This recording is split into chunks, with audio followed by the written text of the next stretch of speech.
This is our client, and this is after 2 treatments. And so we're just observing her walk. And if you kind of count mentally backwards from 10,000, it'll kind of take your mind off paying attention to how you're walking, okay? There you go, yeah. And I see freer pelvic motion. I see a little bit more arm swing. And I see a little bit of improvement on the posture of the shoulders, the scapulae. I do, go ahead and stop, I do still see less space here. And I've tested it passively with her on the table, and she actually has equal passive motion side to side. She does have a lumbar scoliosis that they've shown on imaging, and that may feed into that. And we will do more specific strength testing now that we've cleared a lot of things that would inhibit normal strength. And it might be that we can open that space a little bit by doing some trunk and pelvic hip strengthening. But we'll test you for that later on. Let's have you come lie on the back, on your back.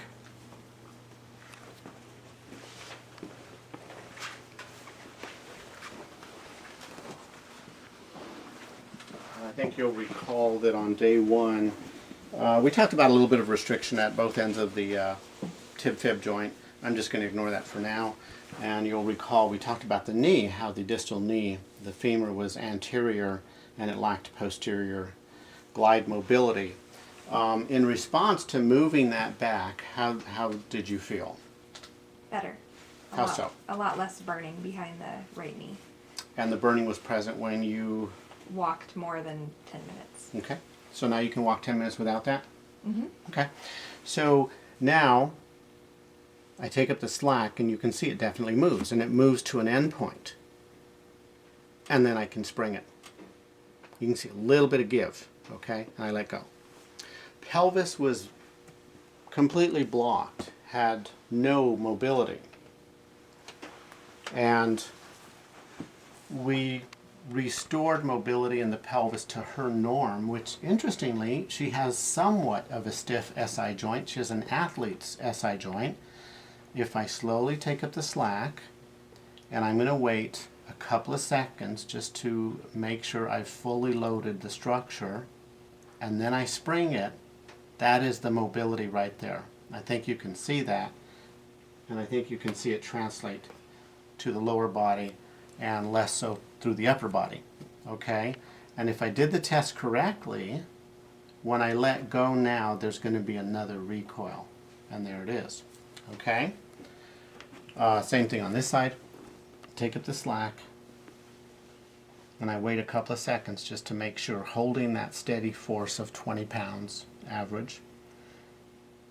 And then I spring it, and it recoils. Spring, and I let it recoil up to that loaded position, and then I let go.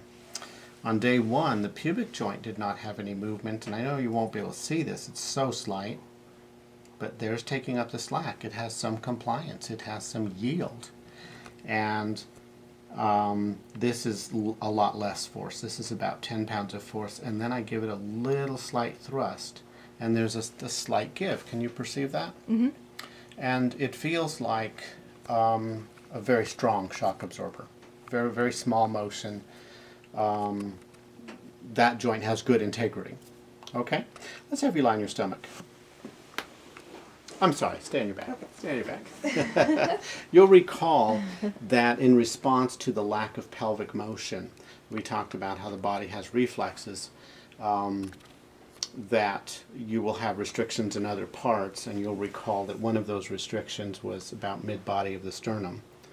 And we didn't treat it directly in response to restoring motion on the sacrum and the pelvis. This mobility restored. So you can see I can't even find that restriction. And the other restriction she had was in the upper cervical, and my force is here on the temple, just pulling. And look at that. The slightest amount of force translates through that uppermost joint, and you can see the feet bob up and down when I do that. So the movement translates all the way through her body. So that is much better. Okay, you want to line your stomach, please? Mm-hmm.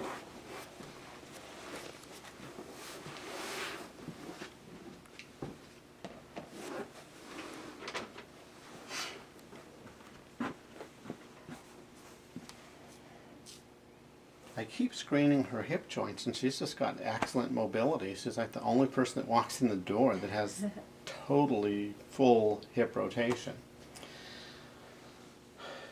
On day one, it was very easy to see that the sacrum was posterior in relationship to the PSIS, and now the sacrum is deeper than the PSIS. Not so on the lower sacrum, but right across from the PSIS the sacrum is deeper. And so this thumb is on the PSIS. This is the shelf of the pelvis. Lower sacrum is here, and S1 upper sacrum is right there. So I'm going to do a midline spring test. Take up the slack, and then I spring, spring, spring, and you see the recoil, and then when I let go there's a final recoil. So that force can now go through the SI joints, throughout the pelvis, into the hips, lower extremity, and a little bit into the lumbar spine and trunk. Other motions are also improved. If I want to test anterior rotation of the ilium, take up the slack, and it springs. And of course, these tests do not just isolate the SI joint. That's a mythology, but they do allow forces to traverse through that joint. Here's a superior glide spring test. Take up the slack, spring, recoil, spring, recoil. You can see it move all the way through her upper body. And now I'm going to do an inferior spring test. Take up the slack, spring, spring, spring, and it recoils. And I let go, and there's a final recoil. And when her sacrum was wedged posteriorly, the sacrotuberous ligament was very tight. And I'm on that ligament now. You can feel it. It's a pretty thick critter, and I can now indent it. So that has softened to a normative kind of tone. And the sacrospinous is a little trickier to find, but it's right there, and I can indent that as well. That has a normative tone to it now. L5 was wedged because the upper facets of the sacrum face posteriorly like this, and L5, the lower facets, face forward. So when the sacrum wedged backwards, L5 was also wedged. And L5, I can take it the slack, and I can spring it. I can get some mobility to go through that. Okay?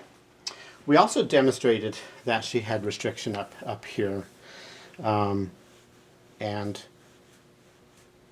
that is now much more mobile. She had some restriction in the rib cage that we had to specifically treat in the upper part, but once we released the sacrum, the restriction in the third rib released, the restriction at T3 and T4, that also released significantly. So I just wanted to demonstrate that treating the sacrum was relevant to restoring mobility down here, and mobility here, and mobility in the upper cervical. She did have a upper cervical rotational fixation that we had to treat specifically yesterday, unrelated to the stuck sacrum. I'm pleased to find a patient that has completely normal hip rotation, because it shows that I'm paying attention, that I can find things that are out, unexpected, if you will. I also found in this client that her motion per spring testing throughout the SI and symphysis pubis is less than I would predict. So that kind of reinforces my my sense of being open-minded, open-eyed, paying attention. And she's a very strong SI joint. She has a marathoner's SI joint, bodybuilder's SI joint. Mm-hmm. So it will serve you well. Okay? And we'll stop filming here. And I hope this was helpful, informative. Did I miss any points from what we covered on day one? Nope. Okay, thank you.